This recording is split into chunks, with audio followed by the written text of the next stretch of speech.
Père et du Fils et du Saint-Esprit. Amen. La paix de Jésus soit dans votre maison, sa paix et sa joie. Alléluia. Vous venez d'entendre qu'il a été dit « Tu ne commettras pas d'adultère ». Mais moi, je vous dis, celui qui regarde une femme pour satisfaire son désir a déjà commis l'adultère dans son cœur. Si ton œil droit te mène à la chute, arrache-le et jette-le loin de toi. Il vaut mieux pour toi perdre un de tes membres plutôt que d'avoir ton corps entier jeté dans l'enfer du feu. Et si c'est ta main droite qui te mène à la chute, coupe-la et jette-la. C'est ton intérêt de perdre un de tes membres plutôt que d'avoir ton corps jeté tout entier dans la géhenne.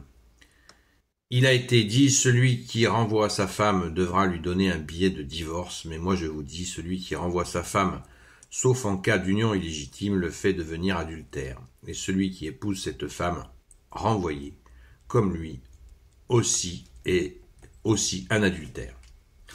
Merci Jésus pour ta parole. Alléluia.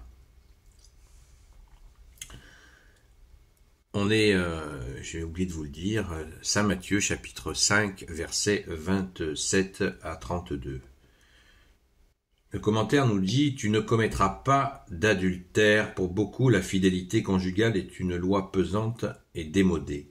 On se contente d'admirer chez les autres. » Jésus replace la fidélité parmi les lois du monde intérieur dans lequel Dieu, le fidèle, vient régner. Voilà qui est clair.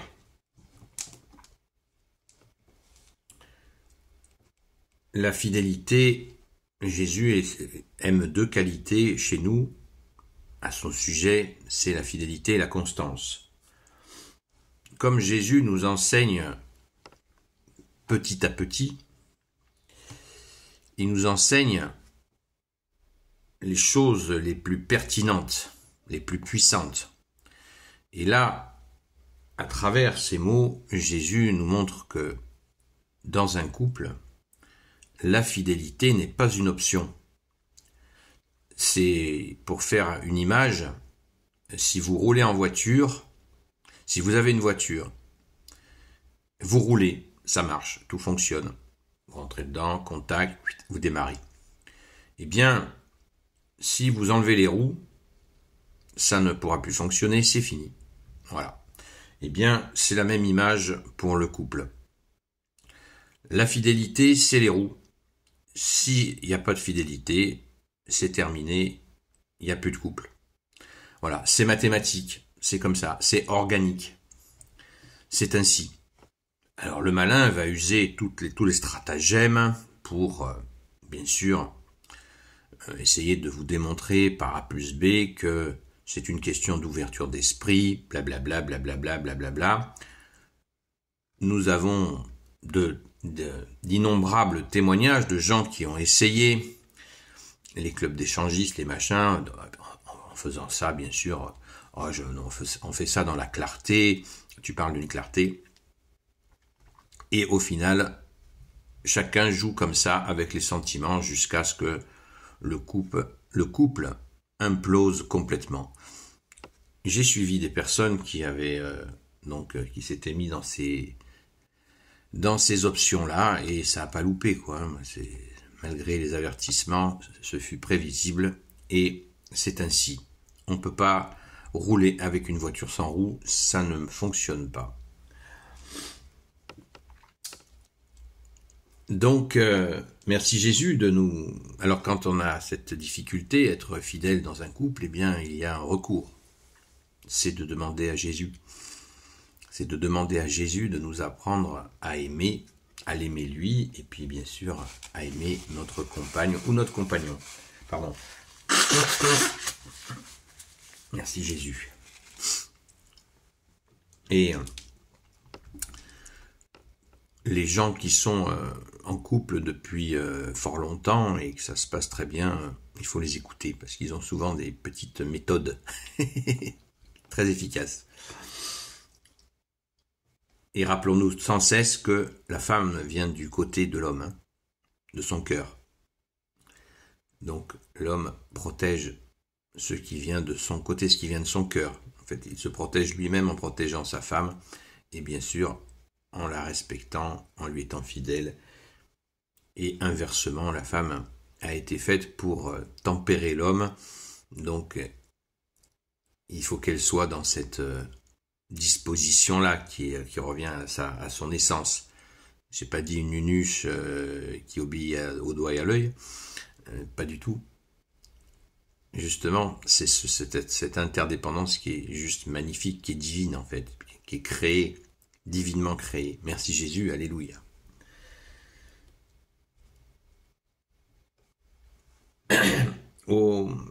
Je continue à lire l'explication qui est très intéressante. Si ton œil droit, il faut noter l'opposition, ta main, ton œil et toi. Sachez renoncer à tout, dira Jésus.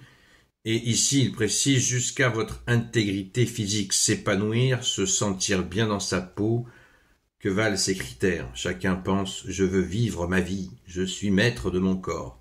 Jésus répond que la vraie vie est ailleurs et que le vrai moi se crée en acceptant des mutilations de l'existence présente. Est-ce qu'il s'agit seulement de sacrifier ce qui nous entraînerait à une faute grave? La parole de Jésus va plus loin. On a beau se plaindre de la vie et du monde, on se conserve à tout prix pour en jouir. Et si c'était cela le vrai péché et la vraie chute, cette peur du risque et de sacrifier sa vie pour répondre à l'appel de Dieu. Et Jésus parle d'un enfer du feu, parce qu'il n'y a rien de pire que cela. Une vie qui n'aura rien enfanté et le moi de l'éternité qui aura avorté. Eh bien, voilà, si ta main t'entraîne au mal, coupe-la. Si ton œil t'entraîne au mal, arrache-le. Alors, ne vous coupez pas les mains, ne vous arrachez pas les yeux. Physiquement, hein, c'est une métaphore. C'est une métaphore. Et je pense que tout le monde l'a compris. Voilà, si je suis dans un magasin et puis je m'aperçois qu'il n'y a personne, et je suis tenté par l'ennemi des âmes pour voler quelque chose, et ben, je m'arrache la main, je prends ma main comme ça, hop, et je la jette. Je la jette loin de moi, afin qu'elle ne commette pas cette erreur. Mon œil m'entraîne au mal. Je pense que nous comprenons tous ces situations. Là, le commentaire nous dit d'aller le plus loin possible. Alors, cette question elle est d'autant plus importante que dans les premiers siècles, il y a des gens qui s'étaient réellement coupé les mains, réellement arraché un œil, et qui ont même certains qui ont fait des trucs vraiment pas terribles et qui ont écrit plus tard, qui regrettaient ils avaient compris qu'ils n'avaient pas compris. Voilà, tout simplement. Mais cette notion, elle est, en la pratiquant, cette attitude d'arracher son œil, eh bien, merci Jésus, c'est la bonne méthode. C'est une excellente méthode. J'ai eu la visite d'un moustique, eh bien, il piquera plus. Je disais donc, cette méthode est extrêmement puissante. Il nous faut la mettre en pratique, évidemment, mais pas sans le secours de Jésus. Supplions Jésus de nous aider si nous avons ces tentations régulières de regarder où il ne faut pas regarder. Il y a le regard qui passe, on ne va pas se mettre des lunettes noires pour ne pas voir quand nous marchons dans la ville, ou ici ou là, mais on sait très bien ce que cela veut dire, le regard pesant. D'ailleurs, Jésus nous le dit très clairement. Celui qui regarde une femme pour satisfaire son désir a déjà commis l'adultère dans son cœur, voyez. Parce que on revient toujours au contexte. On revient au contexte. Nous sommes en plein Orient et il y a des hommes, vous savez que c'est un milieu qui est religieux, beaucoup de gens religieux et des gens qui sont religieux, qui prient. eh bien, il y a parmi des gens qui religieux, des gens qui prient, pas forcément des religieux, il y a des gens qui ont une espèce de puissance spirituelle mal placée.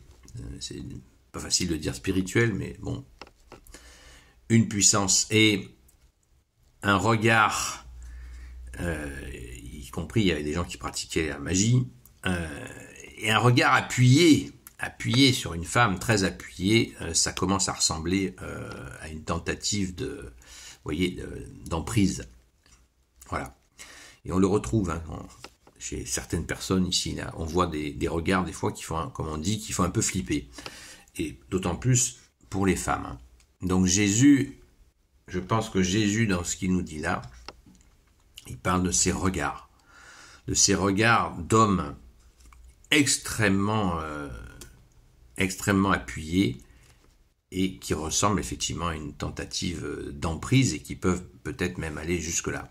Donc attention à cela, et nous avons le remède. Jésus nous a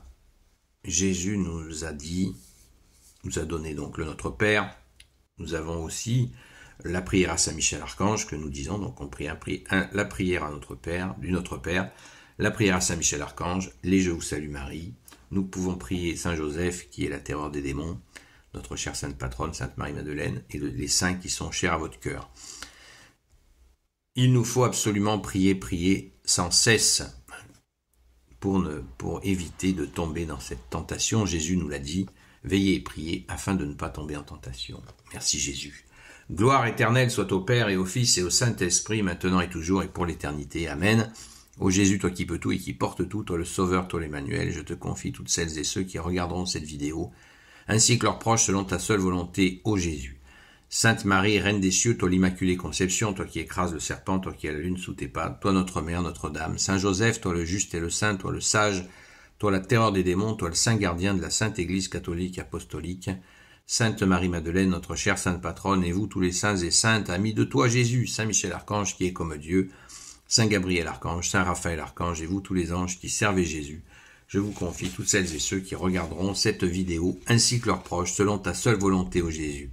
La paix de Jésus soit dans votre maison, et je vous dis peut-être ce soir à 20h sur la chaîne TikTok Seul Jésus Sauve, où nous prions aussi beaucoup. Donc si vous voulez qu'on prie pour vous en direct, on peut le faire par la grâce de Jésus. Amen. Merci Jésus. À très vite.